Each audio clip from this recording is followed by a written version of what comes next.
शेतकरी मित्रांनो, आज आपण उमरीचे डॉक्टर जे आहेत भैरड सर त्यांच्यासोबत मसाजोग या ठिकाणी आलेलो आहोत गायकवाड साहेबांच्या गोठ्यावर. तर डॉक्टर भैरड सरांनी मार्गदर्शनानं हा गोठा उभा केलेला आहे. तर भैरड सर, तुम्ही कधीपासून या ठिकाणी सर्व्हिस देत आहेत? एक 1.5 ते 2 वर्ष होत आलं म्हणायचं. बरोबर. काय फरक पडला सर, तुम्ही या गोठ्याला व्हिजिट केली त्याच्यानंतर तुम्हाला या गोष्टीचा काय अनुभव आला?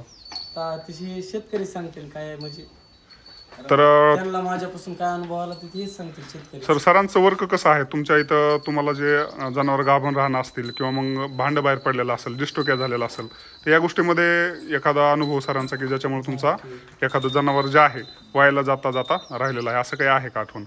नाही झालेलं आहे तसं प्रत्येक वेळा. कारण पहिल्या वेळेस ज्यावेळेस नवीन होते काही त्यावेळेस 2दा-3दा असं फोन केल्यावर बरेच डॉक्टर येत नाही. 2दा-3दा फोन करून ह्यांचं ते कसं एकदा फोन केला 10 ते 15 मिनिटं जो टाइम सांगते त्या टायमाला येते.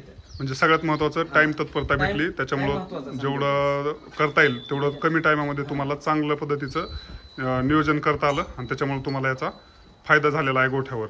ते काय काय वेळेस काय होते, गाय विली जहार जर नाही पडला त्यावेळेस काय कायचं कसं आहे 2-3 दिवस ते मग ते जहार काढण्यास जाते. ह्यांना आपल्या 2-3 गायला असं केलेलं आहे, एकदाच जहार काढायचं, एकदाच हात टाकलेला आहे. गायची बेजारी होत नाही, काय नाही. अशा ह्यानं मग दुखणं कमी राहणं हे होणं.